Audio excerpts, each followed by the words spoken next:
we do, we've got another check of the weather from Mr. Roker. Al, it is such a pretty morning, isn't it? Perfect fall morning.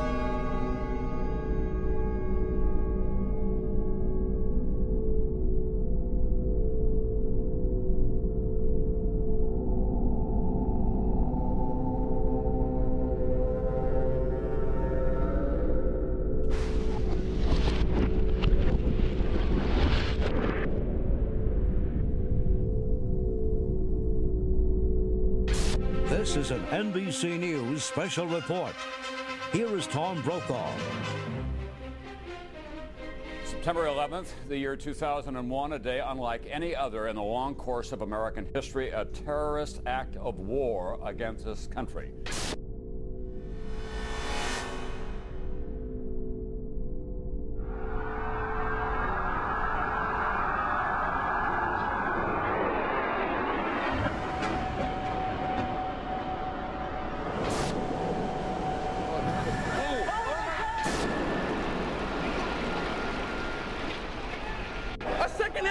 Your life is going to change, but more important, your son's life is going to change forever. America will never be the same after September 11th, 2001. Oh my God! He's on almost everyone's list of the most likely suspects for today's attacks. The alleged mastermind, America's most wanted terrorist, Osama bin Laden. He has described the United States as the devil. This is the beast. Meanwhile, Osama bin Laden is a name that we have been hearing all day long. They now believe that bin Laden was responsible. I'm told that Osama bin Laden likely deployed more than 50 terrorists. They are now, and I'm quoting here, 90% certain. Somebody provided the logistical support for this operation, and clearly the only person. Bin Laden comes to mind right away, Mr. Brimmer. Indeed, he certainly does. Bin Laden. This is his M.O. We have to look to the Middle East. We have to look to Osama bin Laden. Osama bin Laden. Osama bin Laden. Bin Laden. Osama bin Laden. Osama bin Laden. Remember, 24 hours ago, it was the Bush tax cut, the Bush budget, the Bush economy. You don't hear any of that tonight. It's America's enemy. America's under attack.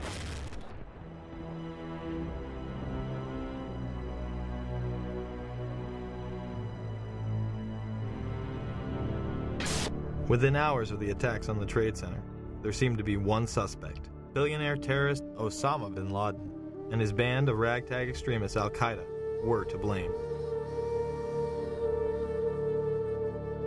They successfully struck the #1 military power in the world in an unprecedented fashion. America would never be the same. The Patriot Acts, Homeland Security, domestic wiretapping and surveillance, the loss of civil liberties, all in order to fight terror and protect us here at home. Is Osama bin Laden really responsible for the attacks of September 11th? If so, why can't we apprehend him? Did you know the FBI does not list 9/11 as one of bin Laden's crimes? Why not? According to Rex Toome, Chief of Investigative Publicity for the FBI, it is because there is no hard evidence linking bin Laden to the attacks. If that is the case, how could the 9/11 Commission conclude it was the work of 19 radical Muslims from the Middle East, under the direction of Khalid Sheikh Mohammed and Osama bin Laden? Bin Laden has been universally blamed for 9/11, but if one takes a closer look at the available evidence, it points to a much darker power. 7 years later, what evidence has been gathered? Let's begin with the hijackers. Many of them were actually trained within U.S. military bases. On September 15, 2001, Newsweek reported that U.S. military sources have given information that suggests 5 of the alleged hijackers received training at secure U.S. military installations in the 90s. Saeed al-Ghamdi, Ahmed al-Nami, and Ahmed al-Ghamdi listed their address on driver's licenses and car registrations as the Naval Air Station in Pensacola, Florida. Another indication of how the hijackers were tied to U.S. bases was reported on September 12th by Fox in D.C. They stated, congratulatory phone calls were made from a separate aeronautical school in Florida, which suggests inside help for the hijackers. Now, here at Embry-Riddle School in Daytona Beach, investigators say that they did indeed intercept cell phone calls that originated out of here, calls that were congratulatory after yesterday's attacks, calls the feds say were made by terrorist sympathizers here in Daytona as well as in Broward County. The New York Times would report that the Defense Department said that Atta had gone to the International Officer School at Maxwell Air Force Base in Alabama, Abdulaziz Al-Amari to the Aerospace Medical School at Brooks Air Force Base in Texas, and Saeed Al-Ghamdi to the Defense Language Institute at the Presidio in Monterey, California. The Vice Chancellor for Student Affairs at the Defense Language Institute, where Al-Ghamdi trained, went public and said, "Bush knew of the impending attacks on America. He did nothing to warn the American people because he needed this war on terrorism. He was quickly disciplined and threatened with court-martial." Even when neighbors called the CIA on hijacker Walid al-Shiari, nothing was done. Now, you might think that some of the neighbors would be shocked to find out that a suspected terrorist lived right down the street from them, but at least one woman we spoke with was not surprised at all. Diane Albritton was so concerned about what was happening inside the home at 502 Orange Street, she called the CIA. Why was she suspicious? The odd coming and going, the different rental cars, the odd-looking people that came and went. At that time, she says, the agency was not interested. How could it be that the CIA wasn't interested in this woman's story? Other government officials would go public as well. J. Michael Springman, a former head of the Visa Department in Jeddah, Saudi Arabia, would blow the whistle that the United States was taking part in covert programs as far back as 1987 to funnel in and protect Islamic terrorists. Well, it began in Jeddah when I was repeatedly told to issue visas to unqualified applicants. This went on for quite some time during most of my tour there. Under the American immigration laws, you need to demonstrate that you're going to the United States for a specific purpose. And typically, in such a situation, you're going to sign a business deal, or you're going to go as a tourist to see the Grand Canyon, or you're going to the United States as a student to study a particular course of study. And these were people that had no job in one instance. He was a Sudanese who was unemployed in Saudi Arabia and a refugee from the Sudan. But he got a visa for national security purposes after it was taken out of my hands by the chief of the consular section. At basis, though, I really think that these were more CIA assets, people that were recruited, like all of the folks I've been issuing visas to a couple of years previously. And these people were tools to be done for a job.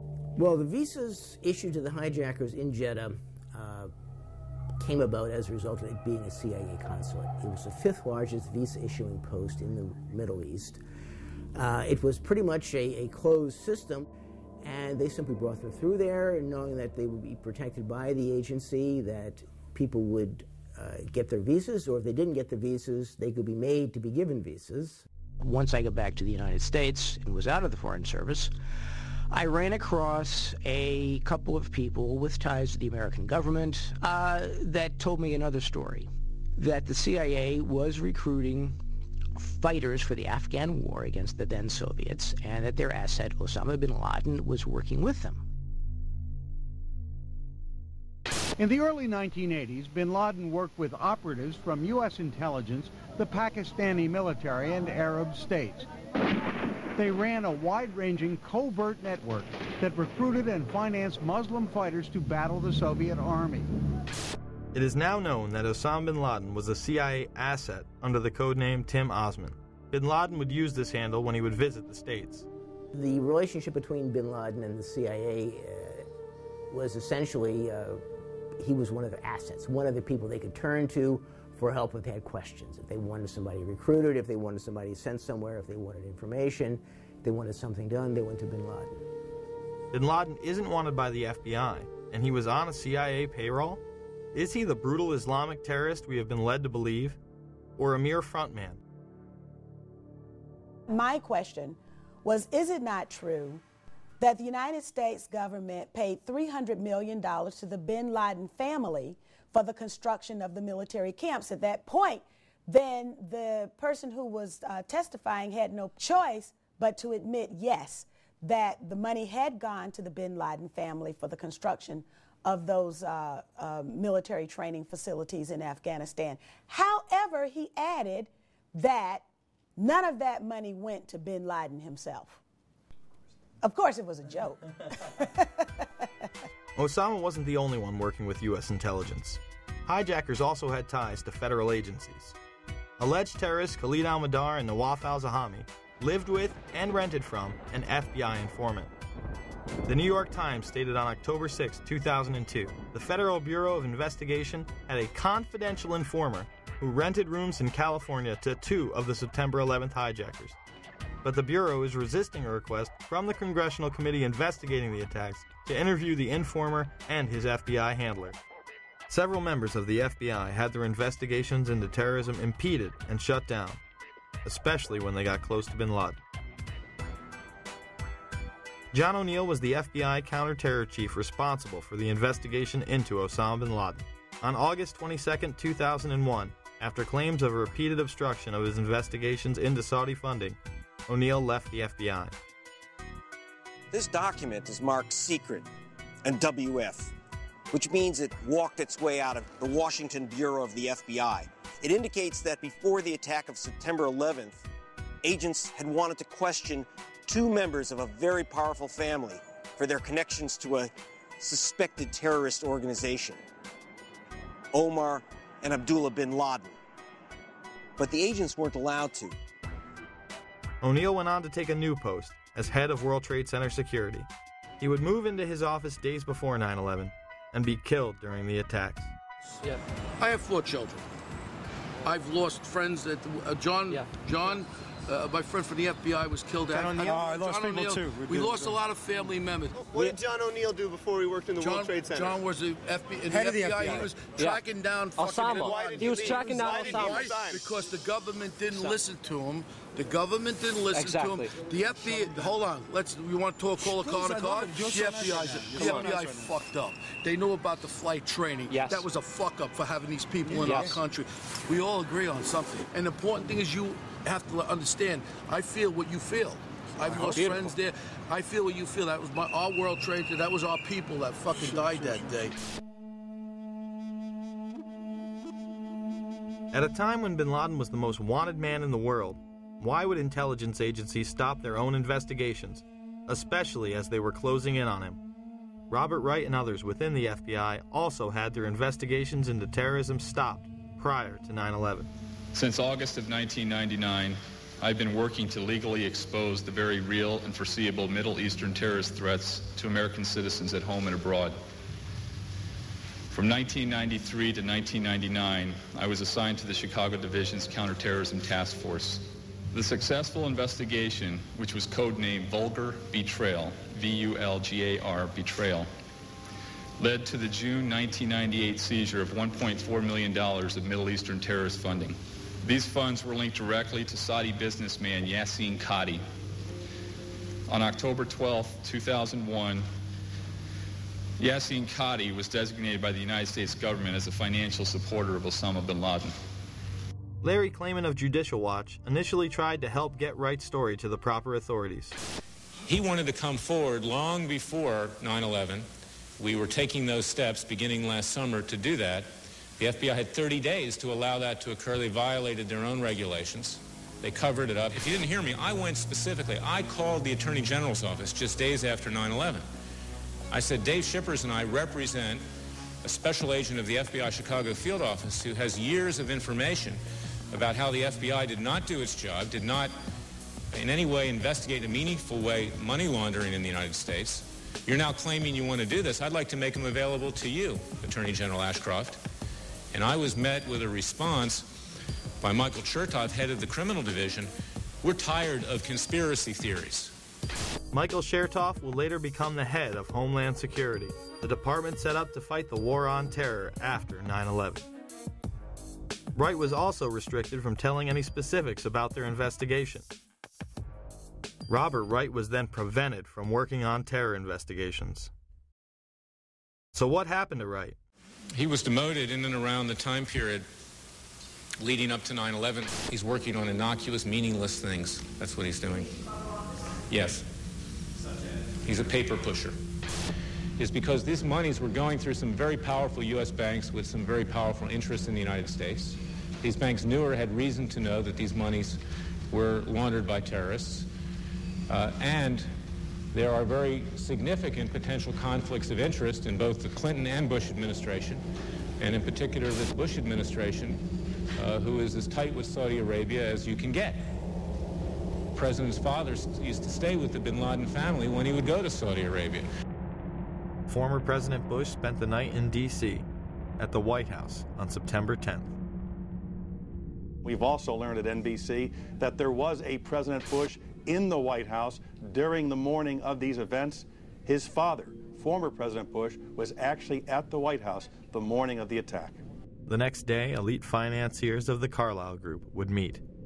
This global private equity investment firm would profiteer enormously from the wars in the Middle East. At the table were both Bush Sr. and Osama's brother, Shafiq bin Laden. The Bush and bin Laden families had been members since the 90s and would reap the benefits of terrorism coming to America. After 9/11, the company would become public.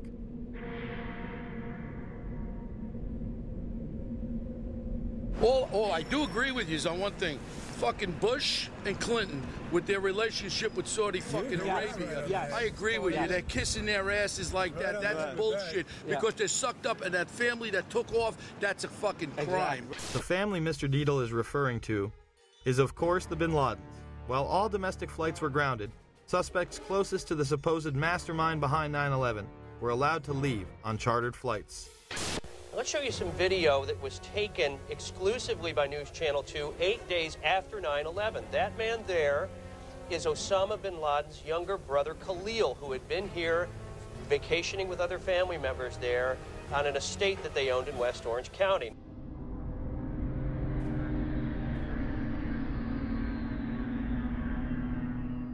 Now I guess we can safely say that there were people within the FBI and other agencies who actively protected and aided the alleged terrorists.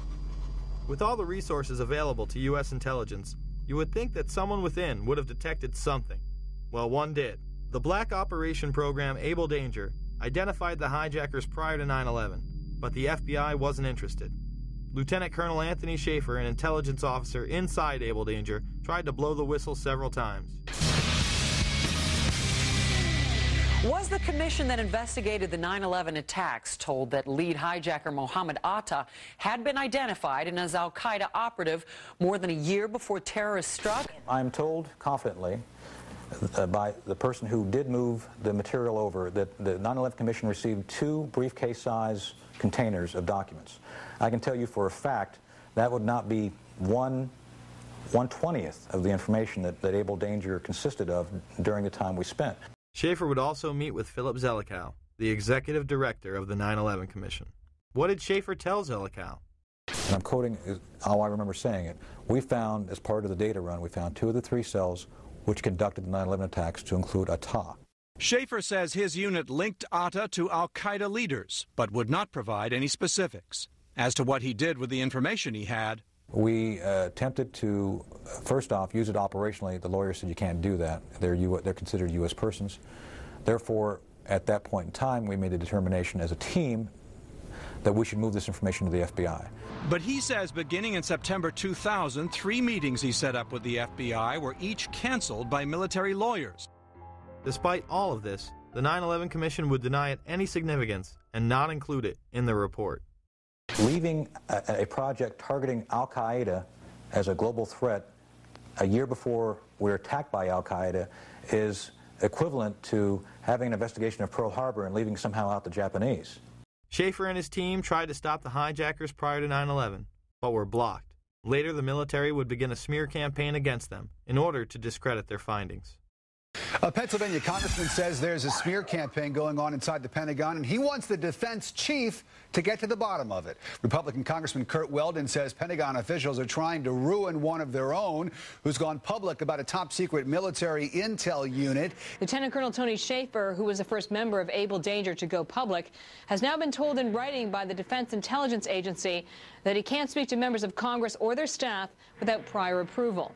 And now a security clearance which allowed him to deal with classified classified information has been pulled.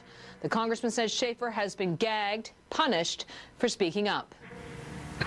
It's obvious to me this is a clear attempt to silence this guy, but now even more than to silence him, to ruin him as a person and a military officer. I've talked to all the Able Danger players, and they all agree this is a witch hunt against Tony. It's wrong, it's un-American, it's unacceptable. Pentagon reportedly does not want the public to hear next week's Senate testimony about the former secret intelligence unit known as Able Danger. Two congressional sources have told Fox News that the military's pressuring senators to move the hearings behind closed doors. When the Able Danger hearings were held, Schaefer and others were gagged. Eventually, Schaefer would be able to speak at a whistleblower's hearing. Many of us take seriously our oath of office to support and defend the Constitution against all enemies, foreign and domestic. Let me be upfront here. I am no Boy Scout. I was not hired as an intelligence officer because I hung out at the Christian Science reading room. My job is to get information using tried and true intelligence methodologies. According to my legal counsel, until I disclosed the Able Danger information, I was a rock star. It was my work as a chief of DIA's Special Mission Task Force back in 1998 that I became involved with Able Danger. My officers and I were working at the cutting edge of technology and DoD black operations. Most of all of my operations and operational records remain classified. With all this evidence, why did the 9/11 Commission and Pentagon suppress valuable information about the hijackers' activities leading up to the attacks?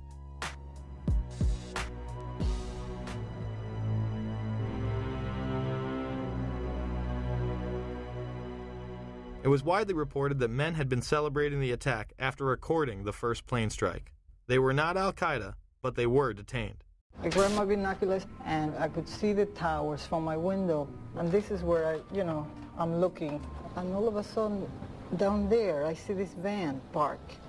And I see 3 guys on top of the van. And I could see that they were like happy. They didn't look shocked to me. They didn't look shocked. There was a group of Israelis, some of whom later were revealed as Mossad assets, who were arrested after cheering and high-fiving and videotaping the crash of the airplanes into the World Trade Towers. Several other men were detained after a van full of explosives was stopped outside of Manhattan. Earlier, we had heard that an FBI spokesperson said that there was a report on the George Washington Bridge, which is another facility which you folks are responsible for policing, a report that there had been a van stopped there that had explosives. Asked this week about another sprawling investigation and the detention of 60 Israelis since September 11th, the Bush administration treated the questions like hot potatoes. I would just refer you to the Department of Justice with it. I'm not familiar with the report. I'm aware that some Israeli citizens have been detained. With respect to why they are being detained and the other aspects of your question, whether it's because they are in intelligence services or what they were doing, I will defer to the Department of Justice and the FBI to answer that. On March 6, 2002, a draft report from the DEA said it may well be an organized intelligence gathering activity. Despite all of this, all the Israelis were let go without any espionage charges being filed.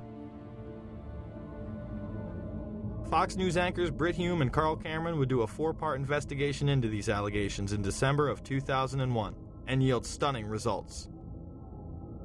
It has been more than 16 years since a civilian working for the Navy was charged with passing secrets to Israel. Jonathan Pollard pled guilty to conspiracy to commit espionage and is serving a life sentence. At first, Israeli leaders claimed Pollard was part of a rogue operation, but later took responsibility for his work.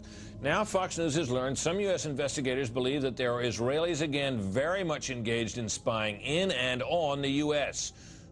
Since September 11th, more than 60 Israelis have been arrested or detained, either under the new Patriot anti-terrorism law or for immigration violations.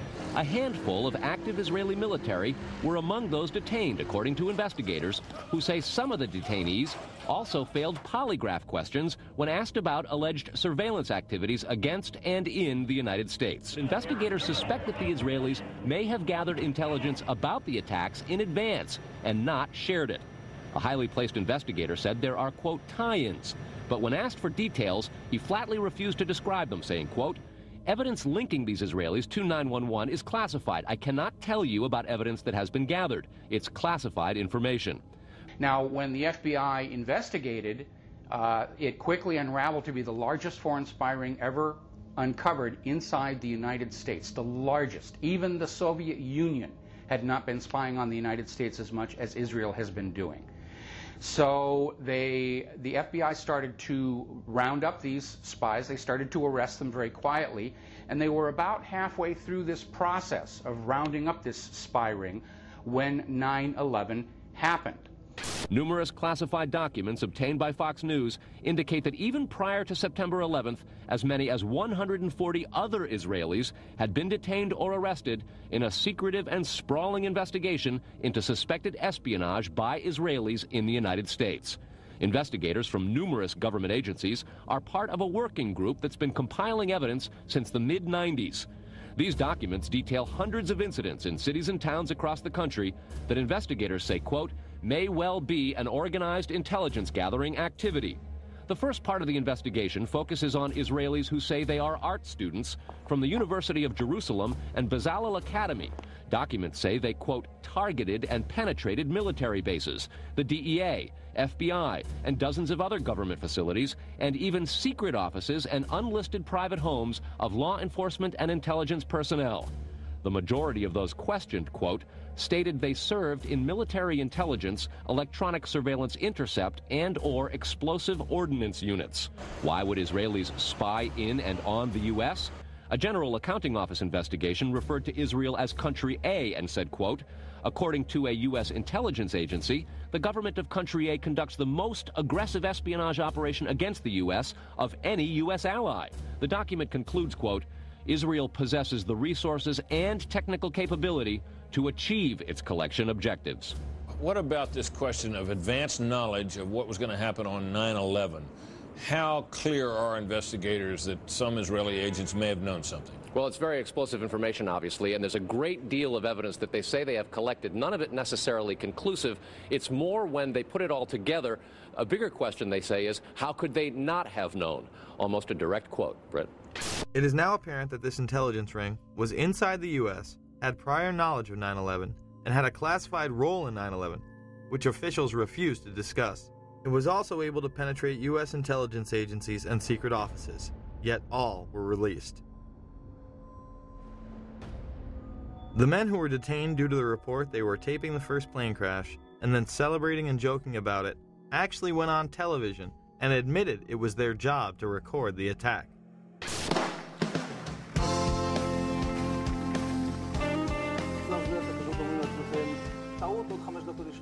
And at that point, we were taken for another round of questioning, this time related to our allegedly being members of Mossad. The fact of the matter is, we are coming from a country that experiences terror daily. Our purpose was to document the event. How could they have known about the attack? And who sent them to document it? The evidence points to a large intelligence network inside the United States that had teams on the ground, such as the ones recording the attack, and electronic surveillance teams gathering information. Another team who was involved that day detonated explosives on the ground. We have both suspects under K. We have the suspect who drove in the van exploded. Yeah, I just want to make sure you and your guys are all right over there, K, that's all. You know, we have both Trans driven that exploded. What location? King Street between 6 and 7. Shooting is on the scene on King 6 and 7. What unit are you? How would these teams obtain their information? The investigation on our side basically tracked back to two companies. The first one was called Amdocs. This is an Israeli-owned company which does the billing for 90% of the telephone companies inside the United States. Fox News has learned that some American terrorism investigators fear certain suspects in the September 11th attacks may have managed to stay ahead of them by knowing who and when investigators are calling on the telephone.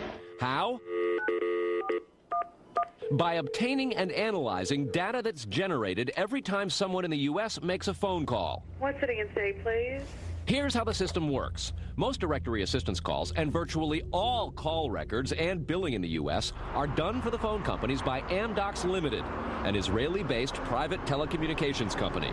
Amdocs has contracts with the 25 biggest phone companies in America and more worldwide. It is virtually impossible to make a call on normal phones without generating an Amdocs record of it. In recent years, the FBI and other government agencies have investigated Amdocs more than once. Sources tell Fox News that in 1999, the super-secret National Security Agency, headquartered in northern Maryland, issued what's called a top-secret, sensitive, compartmentalized information report, TSSCI, warning that records of calls in the United States were getting into foreign hands, in Israel in particular. Fox News has learned that the NSA has held numerous classified conferences to warn the FBI and CIA how Amdocs records could be used. So if you know the name of a police officer, or even if you know the name just of an informant, you can follow that network of who is talking to who and basically determine that whole association of names and contacts that represent that unit of operation. Fox News has documents of a 1997 drug trafficking case in Los Angeles in which telephone information, the types that Amdocs collects, was used to, quote, completely compromise the communications of the FBI, the Secret Service, the DEA, and the LAPD. Amdocs would not be the only company with ties to the Israeli government. Israel was also gathering information from a separate business, Comverse Infosys, who was also listening in. This company, inside the United States, installs and maintains the phone tapping equipment that law enforcement and the government use to eavesdrop on your phone calls. The company is Comverse Infosys, a subsidiary of an Israeli-run private telecommunications firm with offices throughout the U.S. It provides wiretapping equipment for law enforcement. Here's how wiretapping works in the U.S. Every time you make a call, it passes through the nation's elaborate network of switchers and routers run by the phone companies.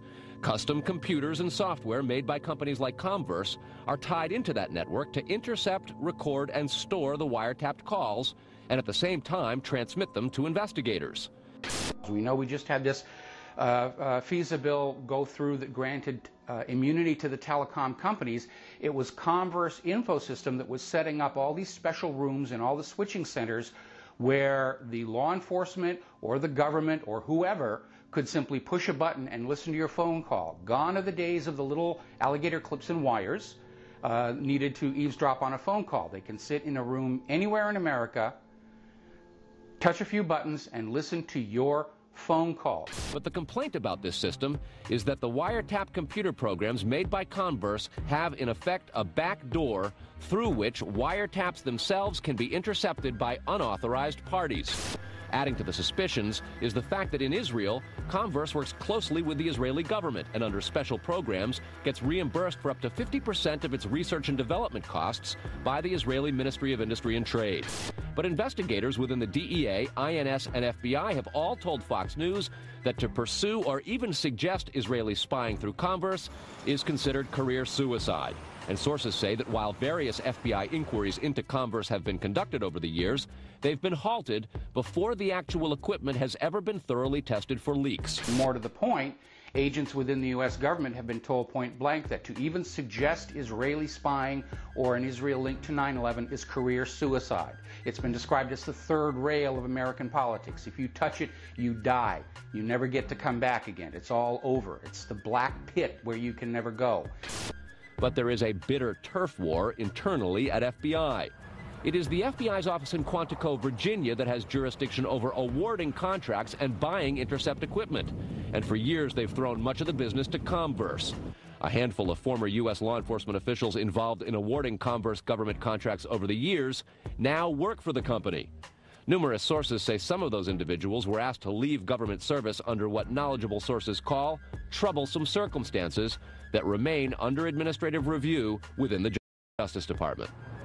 And what troubles investigators most, particularly in New York in the counterterrorism investigation of the World Trade Center attack, is that on a number of cases, suspects that they had sought to wiretap and surveil immediately changed their telecommunications processes. They started acting much differently as soon as those supposedly secret wiretaps went into place. Somehow, suspected terrorists who were being surveilled by these very Israelis were able to change their behavior to elude the FBI. Israel's former Prime Minister, Benjamin Netanyahu, would boldly state that we are benefiting from one thing, and that is the attack on the Twin Towers and Pentagon. The United States has wholeheartedly supported essentially state-sponsored terrorism, both domestically in Israel and as part of Israel's foreign policy. The American relationship with Israel is the root cause of most of the problems the United States is facing around the world today. Well, I would say this, that there's one big elephant in the living room. It's never asked about. People don't like to put it on any video or anything like that. But it is the relationship between the United States of America and the State of Israel. It's the fly in the ointment. It's gotten us into a peck of trouble in the Middle East.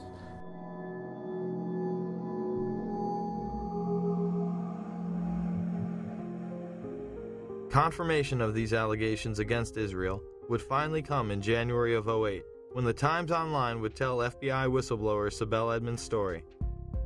This Turkish translator for the FBI found an international spy ring that included Israel, Turkey, and Pakistan working with household names within the United States. She was gagged and to this day has been unable to tell her entire account.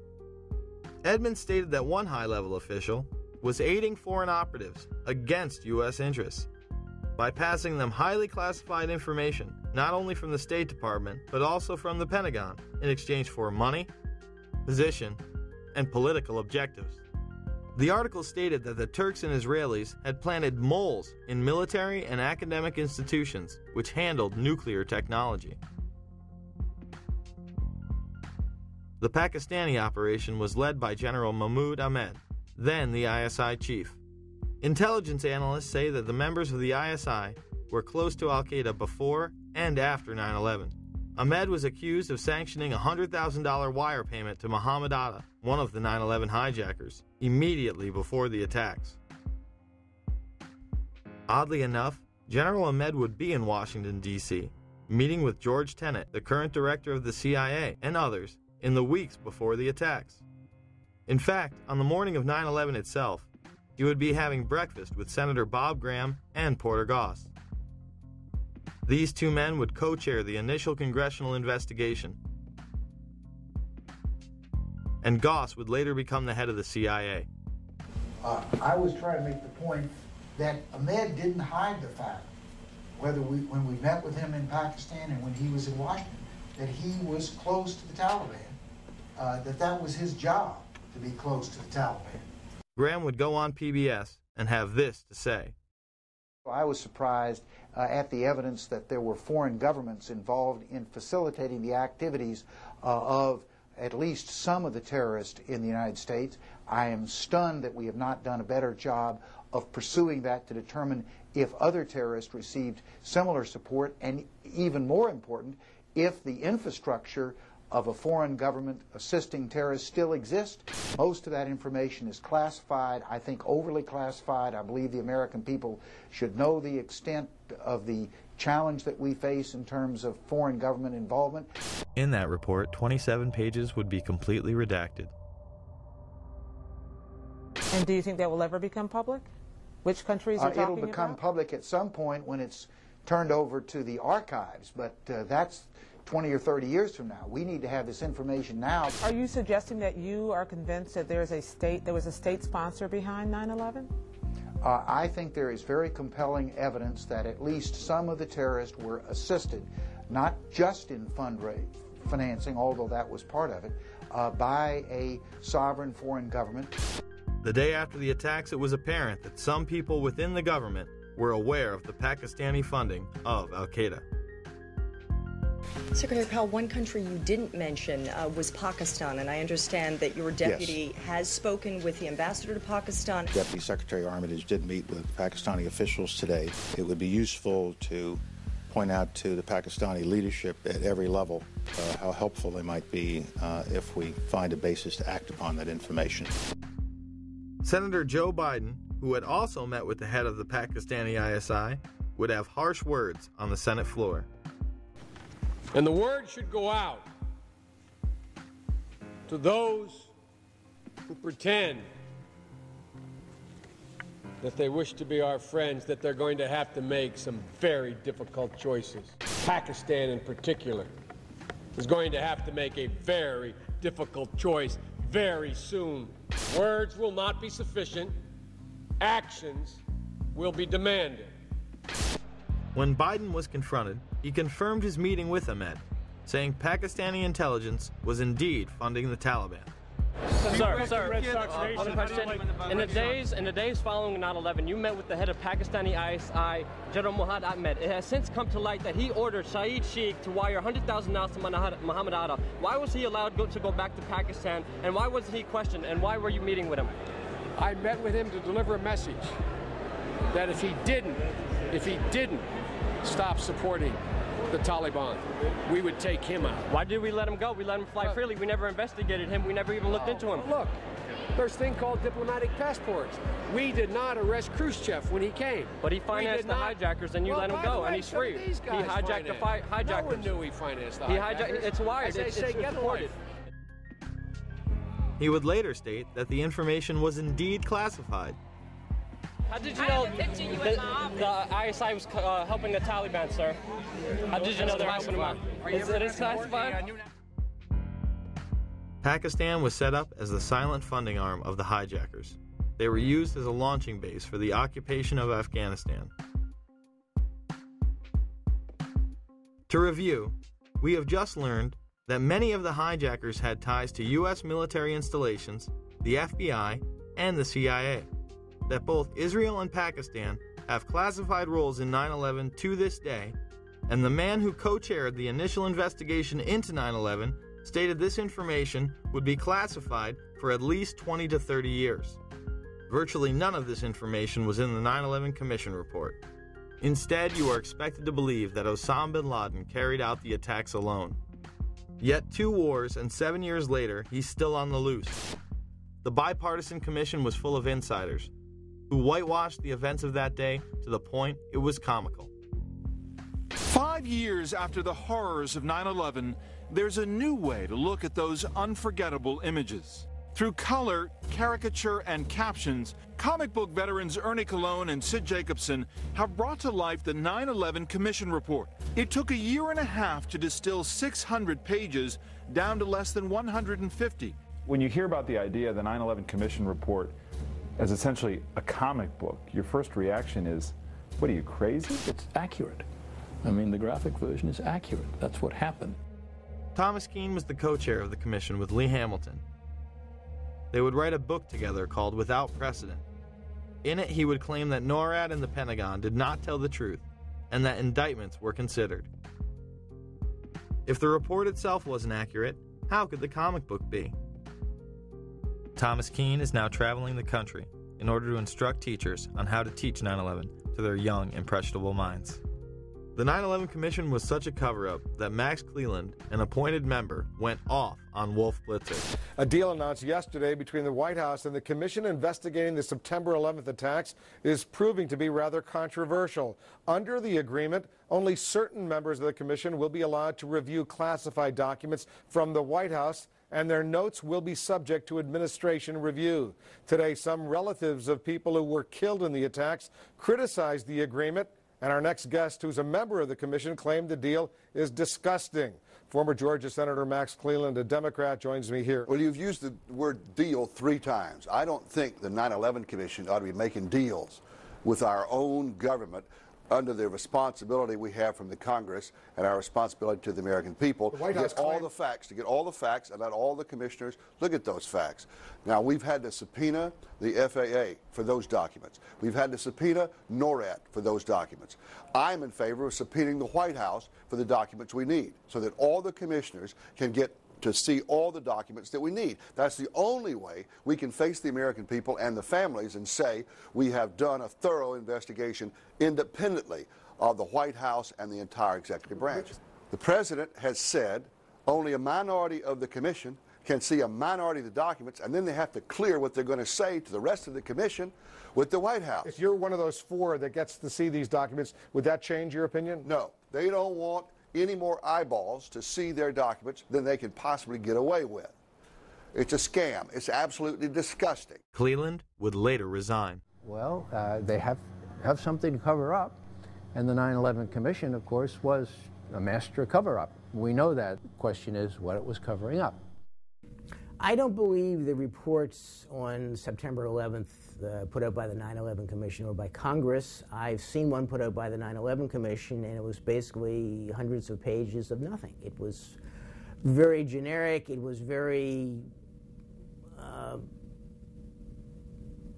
indirect, indistinct, devoid of facts, devoid of hard positions. It was things like mistakes were made.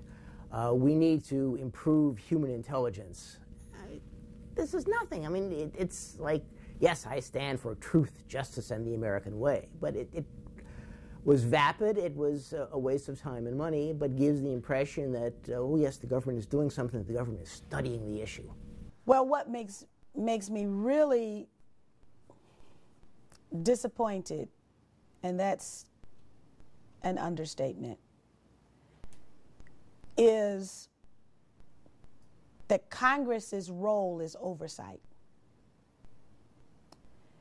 And Congress, even today, you'll see members of Congress saying, well, we haven't implemented everything that the 9/11 Commission recommended.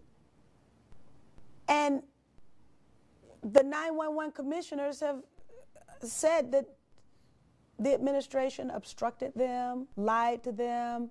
The staff statements were described by various commissioners to be an indictment of the FBI in particular, but also an indictment of the CIA. I don't think the chairman and I have ever characterized the staff statements as an indictment.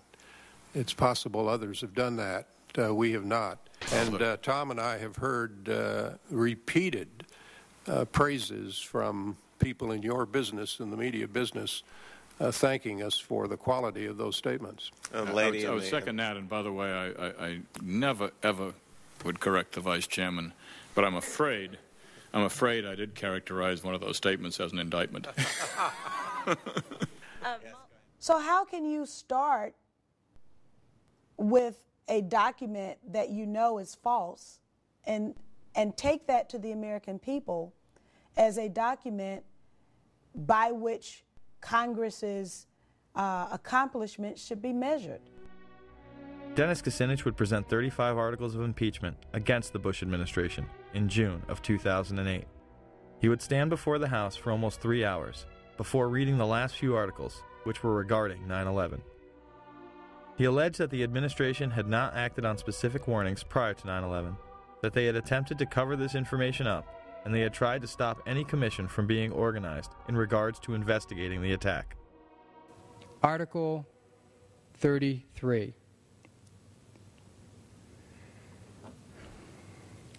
Repeatedly ignored and failed to respond to high-level intelligence warnings of planned terrorist attacks in the United States prior to 9/11.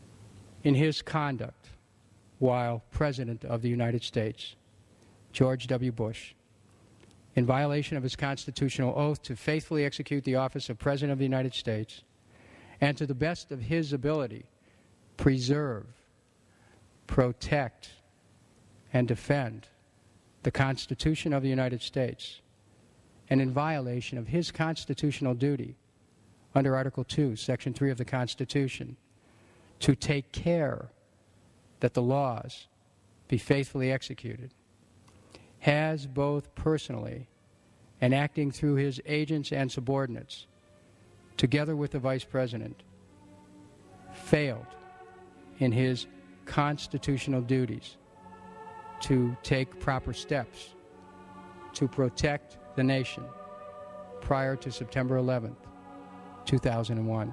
So the congressional report was redacted, and the 9/11 Commission is a cover-up. Yet our supposed leaders continue to propagate fear of the boogeyman and his disciples. I do believe that Al-Qaeda has now made it part of their global effort to destroy everything we stand for and we believe in. I'm running for President of the United States because I believe the greatest challenge of the 21st century is that of radical Islamic extremism. I believe it's there. I believe it's all over the world. I believe it's a fight, a struggle between good and evil. Everything we value and believe in versus everything that is evil that wants to destroy everything America stands for and leads. And I believe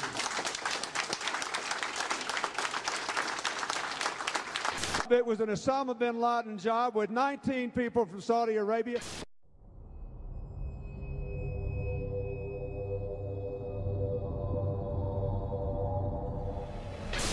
Even bin Laden himself warned us 3 weeks earlier.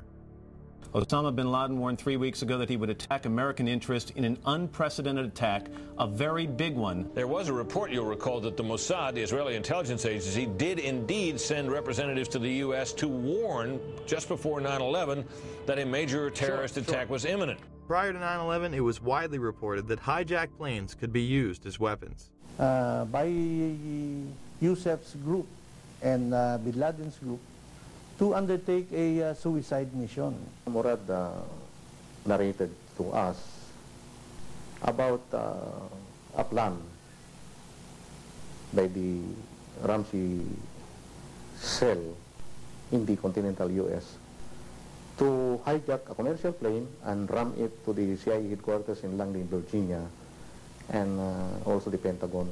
And they found more evidence, pointing to other targets, evidence the Philippine government says it passed on to the U.S. The targets they listed were CIA headquarters, Pentagon, Transamerica, Sears, and the World Trade Center.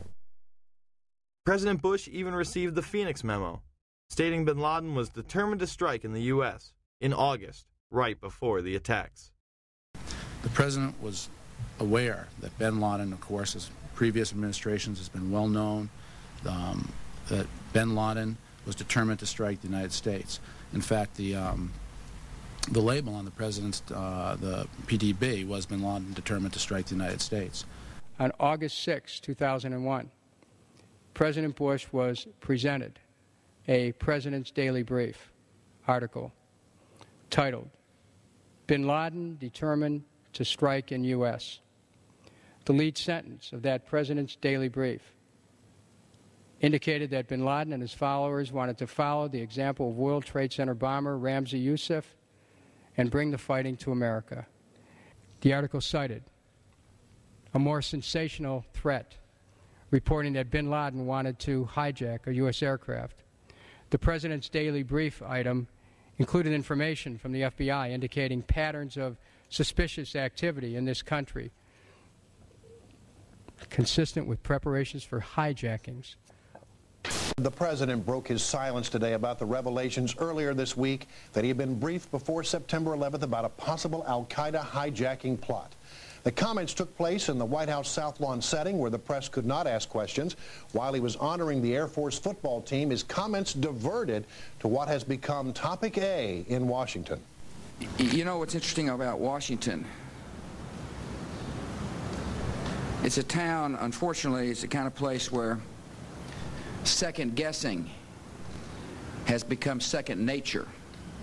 What I want to say to my Democratic friends in the Congress is that they need to be very cautious not to seek political advantage by making incendiary suggestions, as were made by some today, that the White House had advance information that would have prevented the tragic attacks of 9/11. Clark confirms that in June, July, and August 2001, the Central Intelligence Agency warned the president in daily briefings of unprecedented indications that a major al-Qaeda attack was going to happen against the United States. It was so well known that the United States had done several drills with this exact scenario prior to 9/11. We're going to take a closer look tonight at another example of where, despite the conventional wisdom, there were people in the United States who actually were preparing to defend against the kind of attacks which occurred here on 9/11. The North American Aerospace Defense Command, NORAD for short, has been defending the skies over the U.S. and Canada for almost 50 years, 46 to be precise. USA Today reports that in the 2 years before the attacks on September the 11th, NORAD conducted exercises using hijacked airliners as weapons. And one target was the World Trade Center. Here's ABC's Brian Ross. President Bush has said again and again that no one could have imagined what Osama bin Laden ordered for September 11th. We knew he hated us. But there was nobody in our government, at least, and I don't think the prior government, that could envision flying airplanes into buildings on such a massive scale. But that turns out not to be true. U.S. military planners did envision and practice those very scenarios. As reported by USA Today, the North American Aerospace Defense Command, NORAD, conducted exercises with fighter jets, simulating hijacked planes flown into the World Trade Center in the 2 years before the attacks. Pentagon planners also envisioned the attack on the Pentagon 5 months before it happened. One of these drills was run on June 1st and 2nd of 2001. Amalgam Virgo was an exercise where multiple attack scenarios would be occurring simultaneously, including attacks from cruise missiles, unmanned aerial vehicles, and hijacked aircraft. The scenario also envisioned a hijacker taking control of a commercial aircraft and slamming it into the nation's capital. The exercises would constantly be monitored by military satellites and planes. Osama bin Laden was the poster boy for this plot, appearing on the cover. Isn't it a fact, sir, that prior to September 11, 2001, NORAD had already in the works plans to simulate in an exercise a simultaneous hijacking of 2 planes in the United States? Colonel Scott, do you have any data on that? I'm not aware of that, sir. I was not present at the time. That was Operation Amalgam Virgo. Yes, sir. So what did happen on 9/11? The truth is, there was a lot more going on that day than we are being told. There were several war games and exercises being run simultaneously involving multiple government agencies. John Fulton and a team from the CIA would be conducting a drill at 8:45 a.m.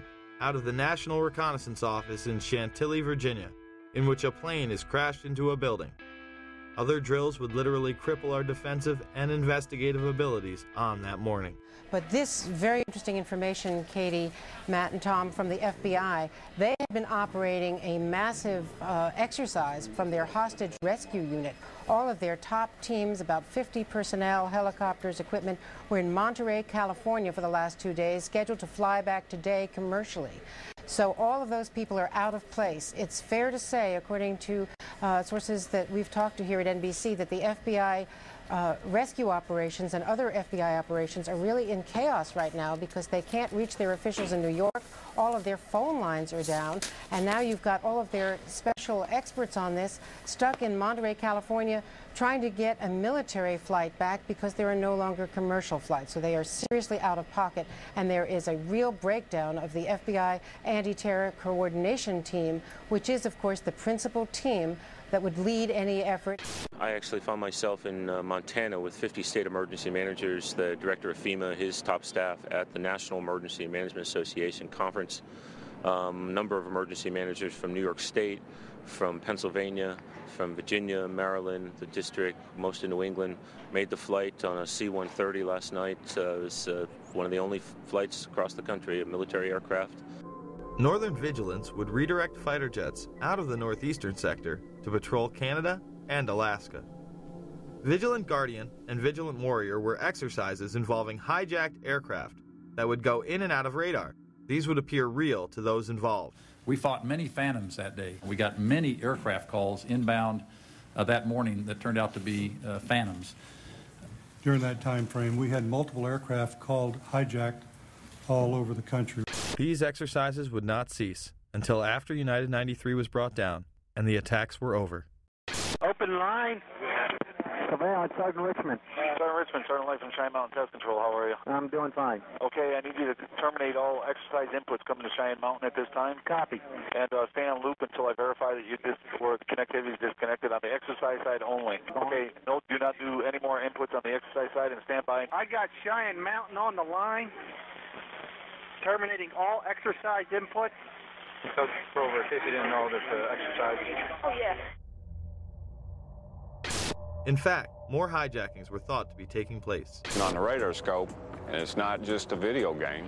It's actually people's lives that you're trying to keep from running into each other. Other planes were thought to have been hijacked and almost shot down. An aircraft inbound to Whitehorse from Alaskan airspace was a hijacked aircraft, and that the military flight crews were aware of this, and they were en route to intercept the aircraft. Some of these war games and their details remain classified to this day.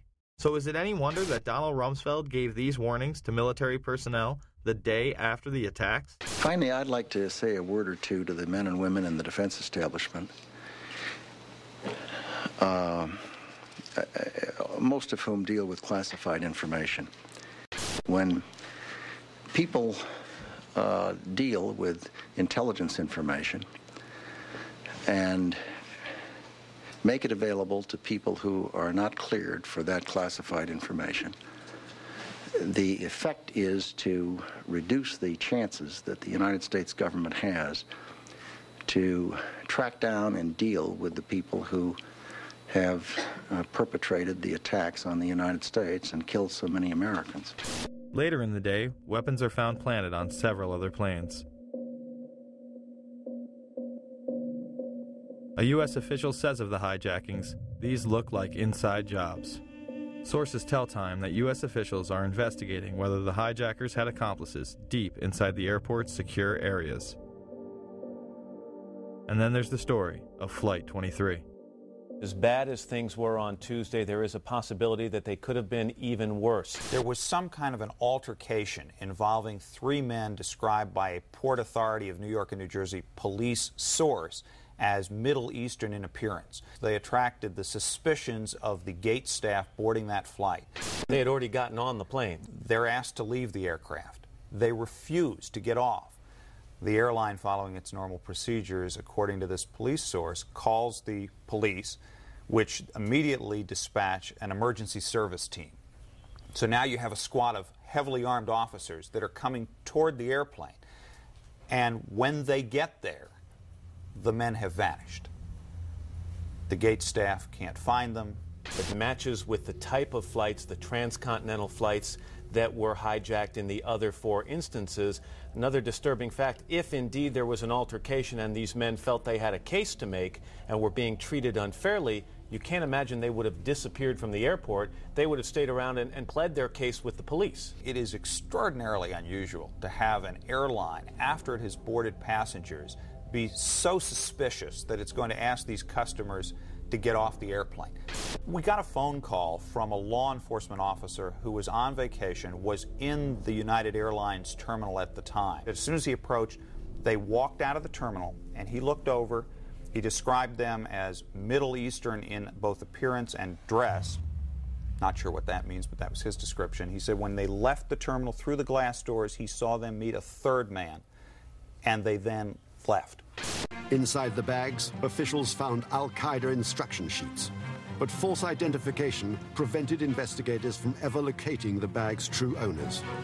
Coincidentally, the hijackers' identification would be found the exact same way.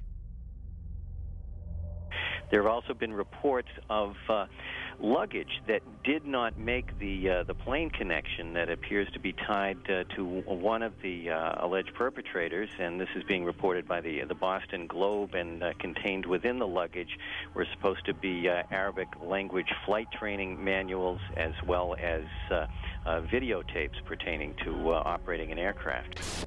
Then we have that mysterious suitcase with all of the hijackers' names and all of this incriminating evidence that is supposedly taken by one of the hijackers to the airport.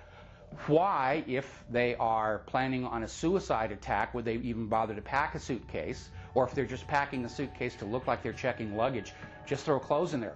Why put a Koran? Why put flight manuals? Why put all this incriminating information if it's supposedly going to get burned up? And then magically, amazingly enough, this one suitcase doesn't make it onto the connecting flight to New York. And it's just there in baggage handling, waiting to be discovered and found. If the passengers on Flight 23 used false identification, why wouldn't the other hijackers? Based on my personal belief and based on the events of that morning, the decision to halt airplanes, in all likelihood, probably precluded other attacks. Atta and 3 others would do dry runs of the attacks before 9/11. Actor James Woods and others on the plane even filed separate reports to the FAA. Again, nothing was done.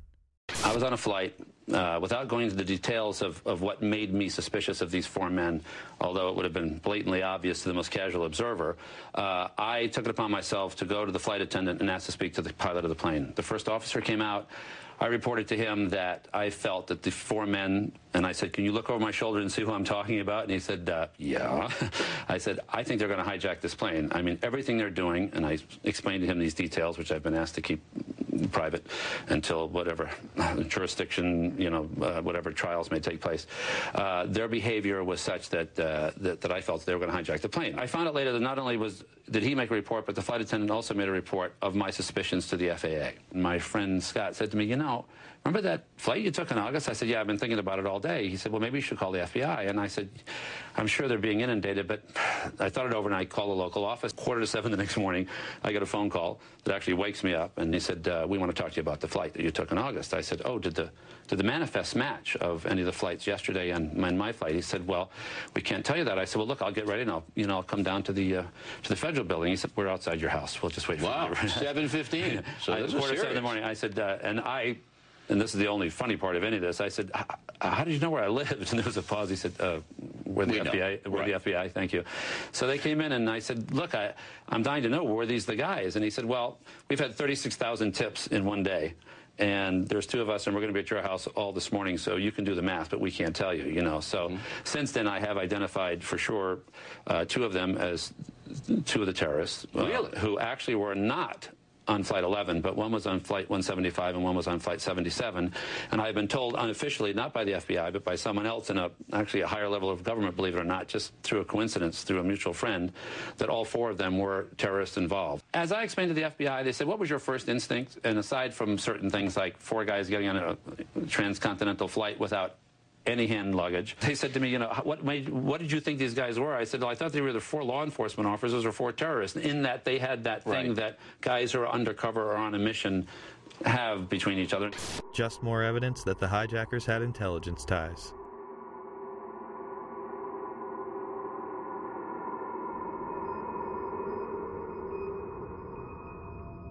There were almost certainly other targets. Maryland's governor, on the morning of 9/11, stated that his police department had received threats prior to the attacks, not only against the targets that had been hit, but others. That came in today? Pardon? You mentioned threats on Maryland facilities. Are these threats that came in today? Yes. The head of our state police, Dave Mitchell, received a list of 11 sites across the country that were targets. Supposedly this list had been distributed prior to the explosions. Several of those sites were ones that were under attack. Another target on that morning was Air Force One. Although it is never discussed, the perpetrators of the attack somehow got top-secret codes that morning. Brian, what is the credible evidence that Air Force One could have been a target? These planes were some distance from Air Force One after all. The excuse was that, quote, we do not discuss, we do not discuss intelligence information. Air Force One has been said to be a target in the past during President Clinton's trip to Bosnia during his first term, where they stopped in Aviano and switched out into 3 transport planes. Similarly, they were escorted by fighter jets, as they have in the past, while it is not routine. The White House insisting that the evidence was, and thus the zigzag flight path from Florida to Louisiana. The Air Force is insisting that the evidence is provable and credible that the aircraft and the White House were targets. Ari Fleischer, the White House press secretary, would be pressed on this issue. Florida. If you have a threat to Air Force One, it seems as though you're raising an additional threat that perhaps we don't know about.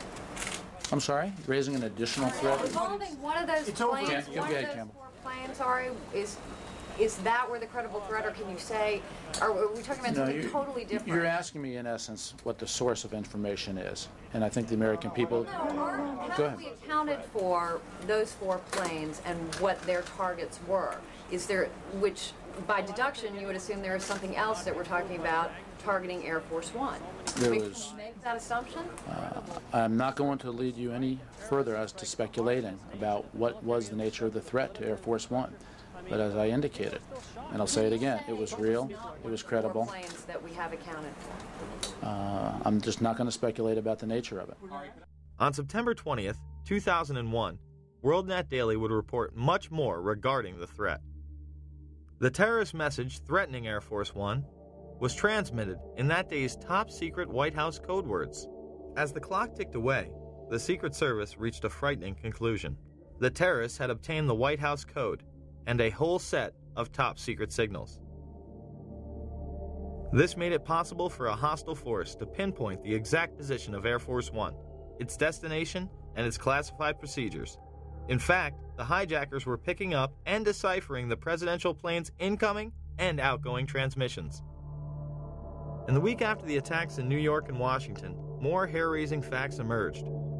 The terrorists had also obtained the code groups of the National Security Agency and were able to penetrate the NSA's state-of-the-art electronic surveillance system. They seemed to have at their disposal an electronic capability that was more sophisticated than the NSA. They also believe that the terrorists are in possession of all or part of the codes used by the Drug Enforcement Agency, the National Reconnaissance Office, Air Force Intelligence, Army Intelligence, Naval Intelligence, Marine Corps Intelligence, and the intelligence offices of the State Department and Department of Energy. Since no single individual has access to every top-level code at any given time, a single mole would not answer the case. It would have to be a large, widely spread number. U.S. experts do not believe bin Laden was capable of infiltrating double agents into the heart of the U.S. administration on a large scale.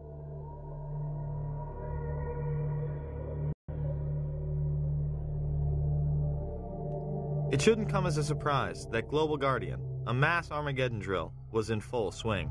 The drill would pose all sorts of threats, and even mobilize command centers known as doomsday planes that housed top military personnel.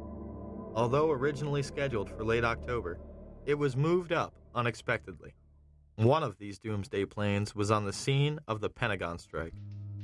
Now to one of the eeriest moments amid the carnage of 9/11, a mysterious plane was seen flying right over the president's residence. Even some CNN staffers saw it. To this day, it has never been officially explained. Tonight, Chief National Correspondent John King has new details about this great 9/11 mystery. Today, 6 years after 9/11, the mystery endures about just what happened in the skies over the White House that terrible day. A plane flew right over it. But why? And what was it?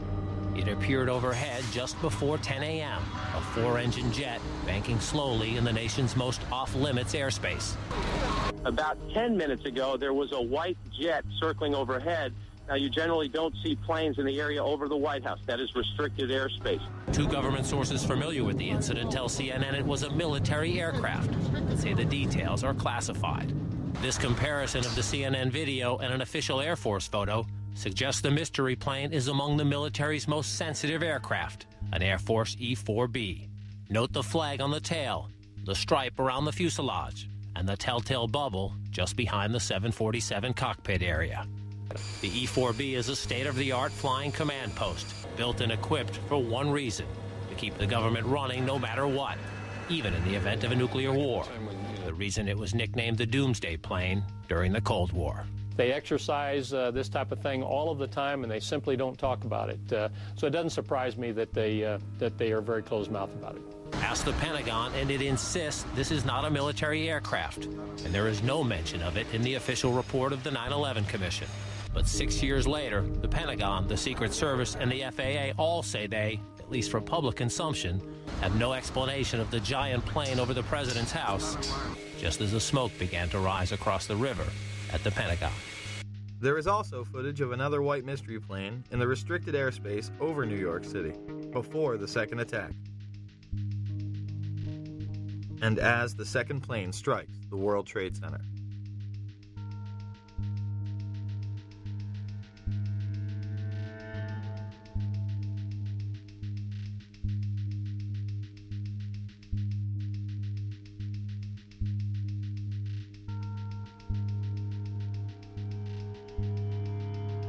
There were 5 E-4Bs in the air on 9/11.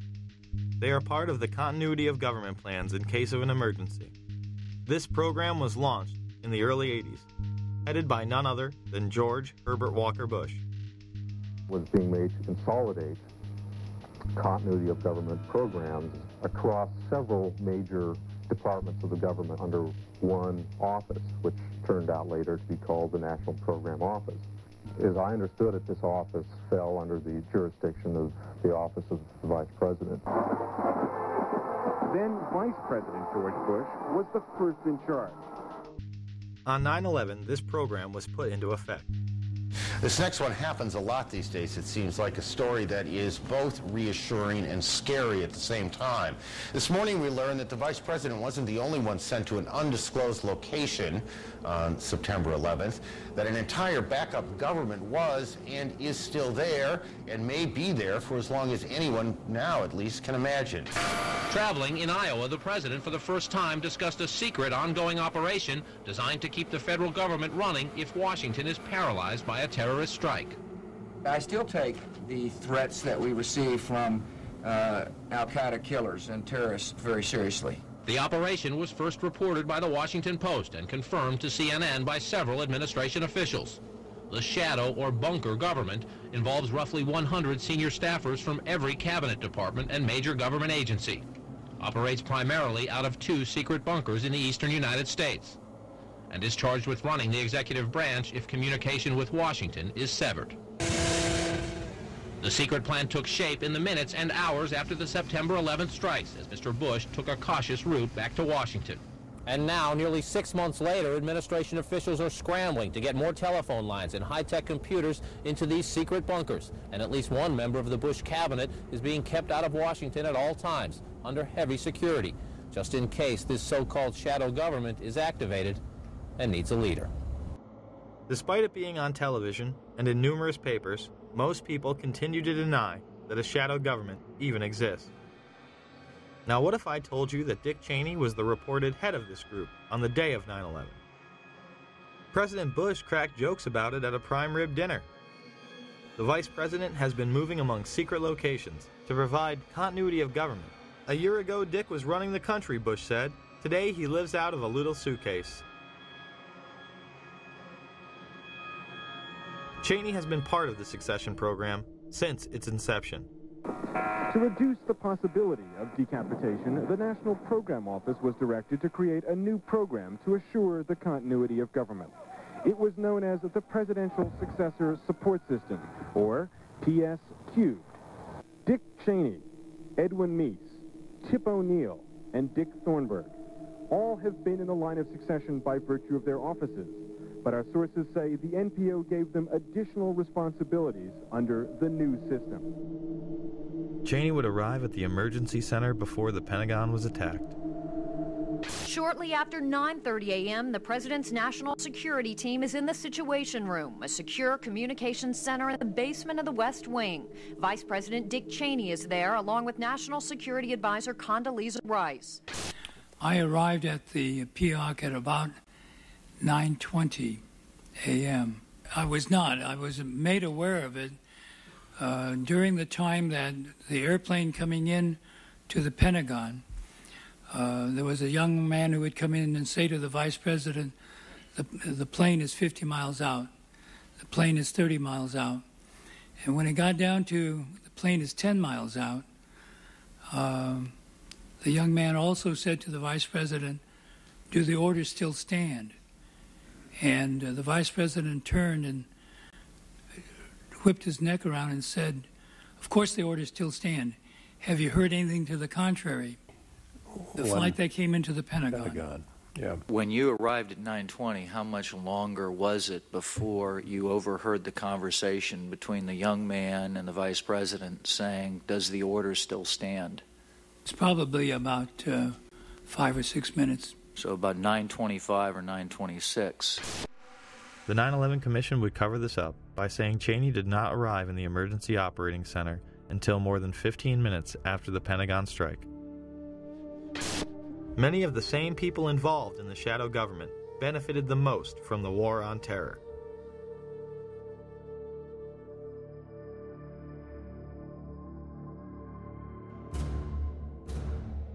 A key hub for intelligence was the Salomon Brothers building, also known as World Trade Center 7.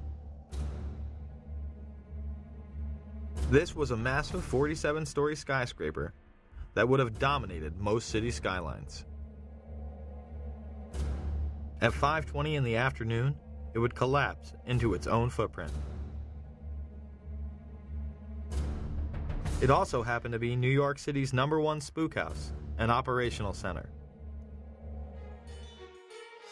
It housed the Department of Defense, the Internal Revenue Services, the Security and Exchange Commission, the largest Secret Service office in the world, the largest CIA office outside of Virginia, and New York's Office of Emergency Management, or OEM. Beyond the haunting presence of those still missing in the rubble, Ground Zero is filled with guns, drugs, and secrets. Number 7 World Trade Center was also the New York office of the Central Intelligence Agency. The CIA ordered the building surrounded by FBI agents shortly after it collapsed. Since then, they have been searching for computers and a safe filled with classified documents. Government agents watched the construction workers through binoculars as they searched. The OEM was where local government would rally in the case of an emergency, such as a terrorist attack or natural disaster. The command center on the 23rd floor is bulletproof and bomb-resistant, with its own air supply and generators. It's linked to city airports, the Coast Guard, and the Pentagon. Computers will soon have detailed blueprints of every major building in New York City. Surprisingly, it would be deserted when city officials Barry Jennings and Michael Hess arrived. When the Office of Emergency Management did an activation, they always included our locale. I received the call shortly after the first plane hit. I got there, I had to be inside on the 23rd floor when the second plane hit. Upon arriving into the OEM EOC, we noticed that everybody was gone. I saw coffee that was on a desk. Still, the smoke was still coming off the coffee. I saw half-eaten sandwiches. And only me, Mr. Hess, was up there. After I called several individuals, one individual told me that to leave and leave right away. Both would go on network television on 9/11 and make the claim they experienced explosions inside the building as they tried to evacuate. I'll give you a live picture down Church Street. Fire crews now walking back toward the scene. We have seen them all morning trying to walk away, because what happens is every time a little piece of the building comes down, a huge black cloud comes at us, making it almost impossible to breathe or see anything in front of them. But now, at least for the past couple of minutes, it has been clear from this space back on Chambers in that area. So now they're walking back toward the World Trade Center. And as we keep letting you hear the personal stories, the survivor stories of exactly what happened inside the World Trade Center when that first plane went in, and of course the collapses since then, we're going to bring more of those to you now. Barry Jennings, you were on the 8th floor. You work for the City Housing Department. Explain to me the moment of impact. Well, me and Mr. Hess, the Corporation Counsel, were on the 23rd floor. I told him we got to get out of here. We started walking down the stairs. We made it to the 8th floor. Big explosion. Blew us back into the 8th floor. And I turned to Hess. I said, this is it. We're dead. We're not going to make it out of here. I took a fire extinguisher and I bust the window out. That's when this gentleman here heard my cries for help. This gentleman right here, and he kept saying, stand by, somebody's coming to get you. They couldn't get to us for an hour because they couldn't find us. You thought that was it? I thought we're dead. I thought that was it. We have Frank Uciardo back on the phone with us, Brenda, with some New York City officials. Frank, go ahead. That's right. I'm standing here right now just off Broadway by City Hall with Michael Hess, who is the city's Corporation Counsel. Mr. Hess, you were trapped in, I believe, 7 World Trade Center. Go ahead, sir. Yes, I was. I was up in the Emergency Management Center on the 23rd floor, and when all the power went out in the building, another gentleman and I walked down to the 8th floor where there was an explosion, and we've been trapped on the 8th floor with smoke, thick smoke all around us for about an hour and a half. But the New York Fire Department, as terrific as they are, just came and got us out. When I made it to the 6th floor, and there was an explosion, the explosion was beneath me. Keep in mind now, it's pitch black in there. All the lights went out. So when the explosion happened, it blew us back. I'm thinking I'm standing on the landing. I'm actually holding on to a pole above us. Really? And I had to climb back up because Hess is yelling, "What do we do now?" I said, "There's only one thing we can do, and it's go back up." Both buildings were still standing. Keep in mind, I told you the fire department came and ran. They came twice. Why? Because building Tower 1 fell, then Tower 2 fell. And then when they came back with all concern now, like, to get me the hell out of there. I was trapped in there for several hours. I was trapped in there when both buildings came down. All this time, I'm hearing all types of explosions. All this time, I'm hearing explosions. When they finally got to us, and they took us down to what they called the lobby, because I asked them, I said, when we got down there, I said, "Where are we?" He said, "This was the lobby." And I said, "You got to be kidding me." It was total ruins.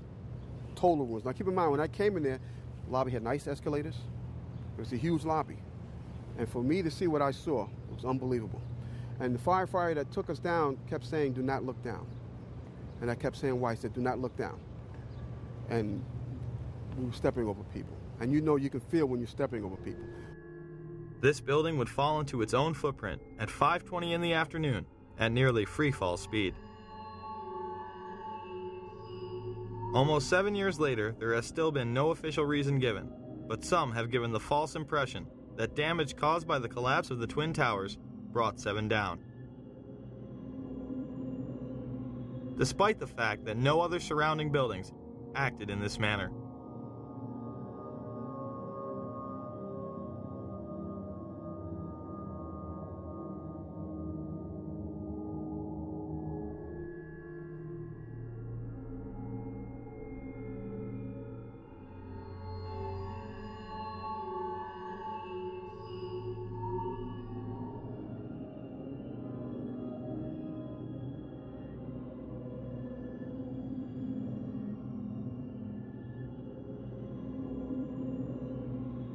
Dr. S. Shyam Sunder would make the claim, on behalf of the National Institute of Standards and Technology, that on about a third of the face, to the center and to the bottom, approximately 10 stories, about 25% of the depth of the building, was scooped out.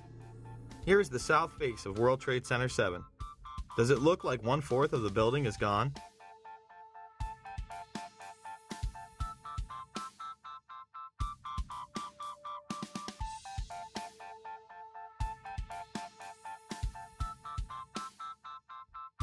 Perhaps we should take a look inside.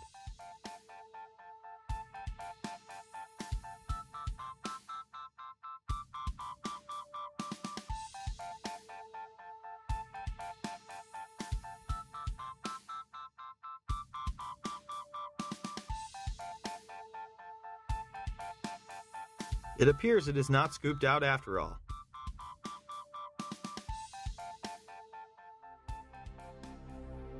Members of the media were reporting that the building had collapsed due to structural damage and fire, more than 20 minutes prior to it going down. Now, more on the latest building collapse in New York. You might have heard a few moments ago, I was talking about the Salomon Brothers building collapsing.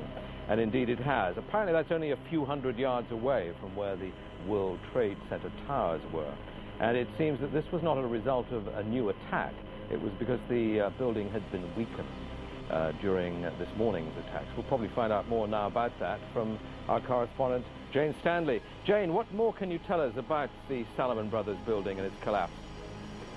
The building can clearly be seen in the background as Jane Stanley reports its demise. Jane, I think many of us, when we heard the news, perhaps on the radio earlier today, were... The feed would be cut before the building collapsed. And just couldn't comprehend it. I mean, it almost sounded too far-fetched.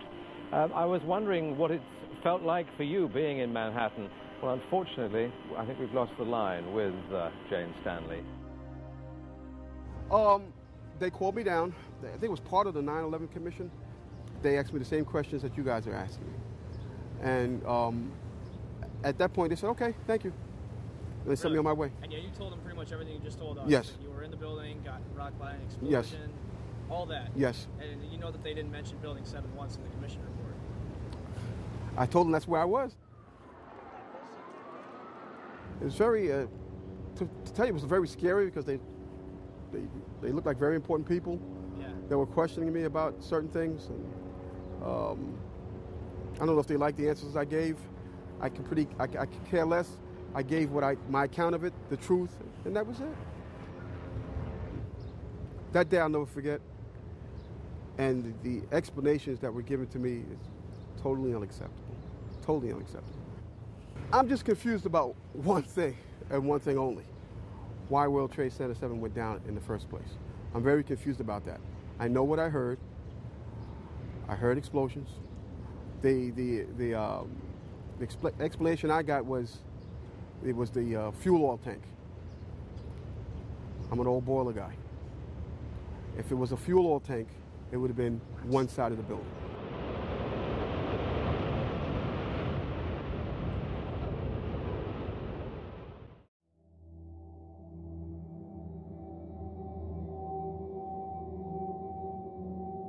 After 9/11, a climate of fear was created in order to shut down any opposition to the Bush administration's new agenda.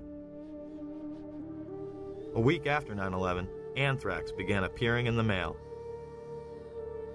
The letters were made to look as though they were the work of Muslim extremists, claiming "Death to America" and "Allah is great." Now, if you remember, these anthrax letters, they were written to appear to be from semi-literate Muslims, very crude handwriting, all of this, all of that.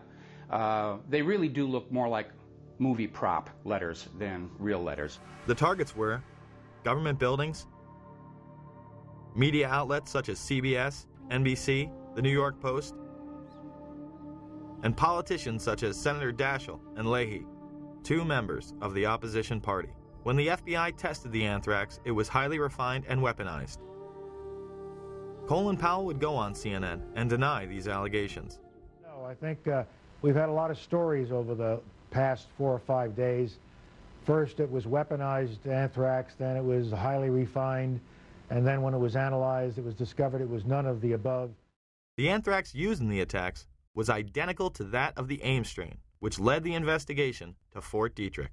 An analysis of the anthrax that was sent to Senator Daschle's office shows that this anthrax has a sophistication that leads people to know that it can only be produced by a PhD microbiologist, and it would have to have been done in a small, well-equipped microbiology lab. This appears to be the so-called Ames strain. That was a strain of anthrax that was first isolated almost 50 years ago at a U.S. Department of Agriculture diagnostic lab in Ames, Iowa. What's uncommon about this is that it has been engineered in such a way to be, as they say, readily aerosolized. That means, in effect, that what somebody has done is taken the anthrax spores, added to them some kind of a chemical to get in the way of a normal electrostatic process that causes the spores to clump together. Chemical's been added to declump them, in effect. That makes them very fine. They are able then to be dispersed very readily into the air. The Washington Post would report, genetic fingerprinting studies indicate that the anthrax spores mailed to Capitol Hill are identical to stocks of the deadly bacteria maintained by the U.S. Army since 1980. Those labs can trace back their samples to a single military source, the U.S. Army Medical Research Institute of Infectious Diseases at Fort Detrick, Maryland. It's been made quite clear that Al-Qaeda wasn't behind this. It is a specialized biological weapon only produced by our military in one facility. High-level FBI and CIA officials said none of the 60 to 80 daily threat reports from intelligence sources contain evidence linking the anthrax attacks to Osama bin Laden's terrorist network. This did not stop the mainstream press from trying to blame Al-Qaeda. As investigators race to find answers to the recent wave of anthrax terror, we'll look at what investigators are targeting now.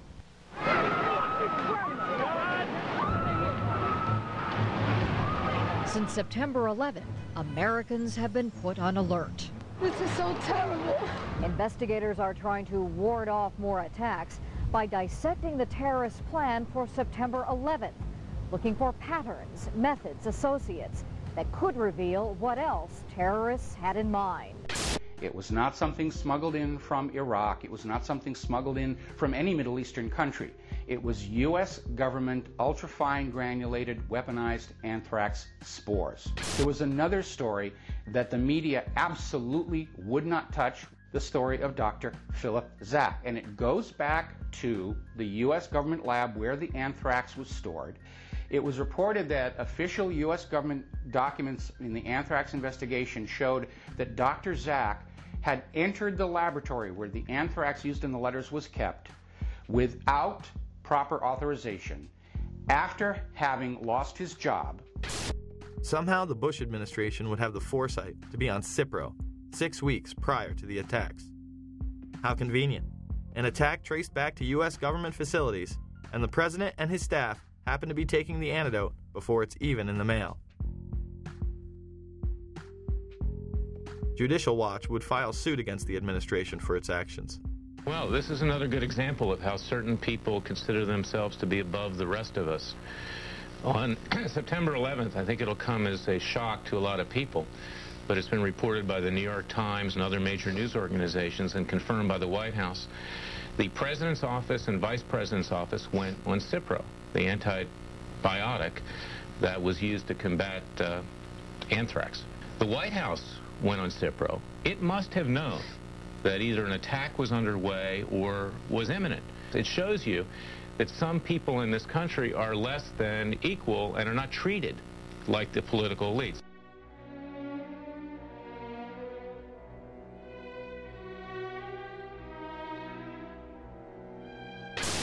"9/11 was an international intelligence operation that included role players within our own government, as well as in the governments of Pakistan, Saudi Arabia, and Israel. Each played a compartmentalized role in order to create a climate of fear and confusion.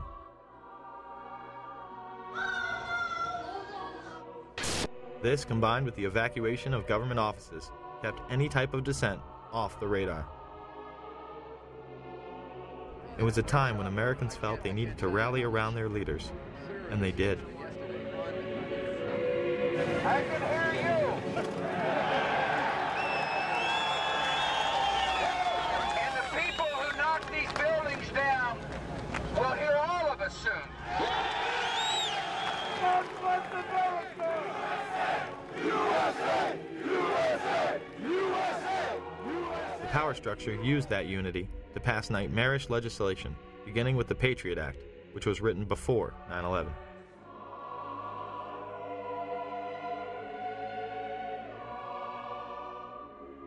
Homeland Security was in place prior to 9/11 as well. Another piece of this, which is something that has been well known to you all, is that the creation of the Office of Homeland Security was something that was planned even before September 11th. The Bush administration had even written up the plans to invade Afghanistan the week before 9/11. And as a result of a process that involved the CIA, the Department of Defense, the Department of State, the National Security Council, a national security presidential directive was developed and prepared throughout 2001 that was approved by what's called the Principals Committee, which is essentially cabinet-level officers involved in national security, on September 4th, 2001. That document was then finalized on September 10th. I think it was focused on al-Qaeda from the various earlier days. We fight a fabled enemy, the likes of which that can never be defeated.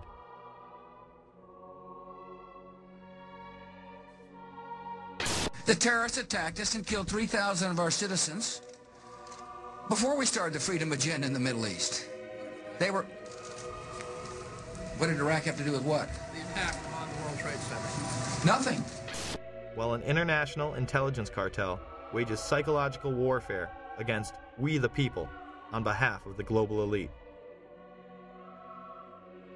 And remember, this is a government that over the years has proven that it can be trusted with these powers. You'd hope, as you mentioned before, that people don't complain about these extra inconveniences because they are simply being put into effect to protect all of us. They masquerade as our saviors, while the media glorifies and indemnifies them. Either you are with us, or you are with the terrorists.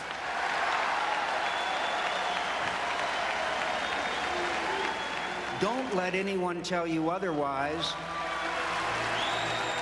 Certainly not a disingenuous filmmaker who would have us believe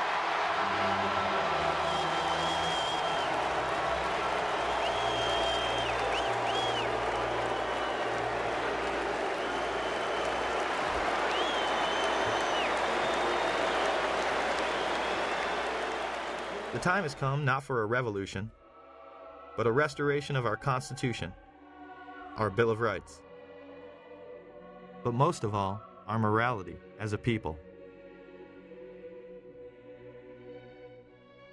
The question is, will we be able to put our consumerist obsessions aside long enough to make a difference? Can we put down the remote control and hold these tyrants accountable? It's up to us. No more excuses. Thank you.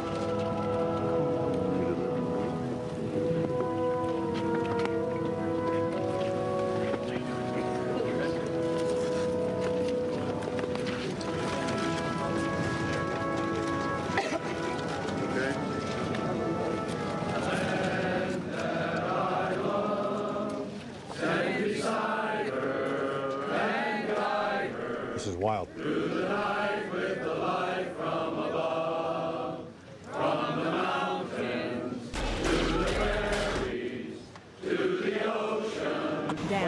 Can't be doing no pictures. Okay, it's NBC News. You understand? It's NBC News. I don't care who it is.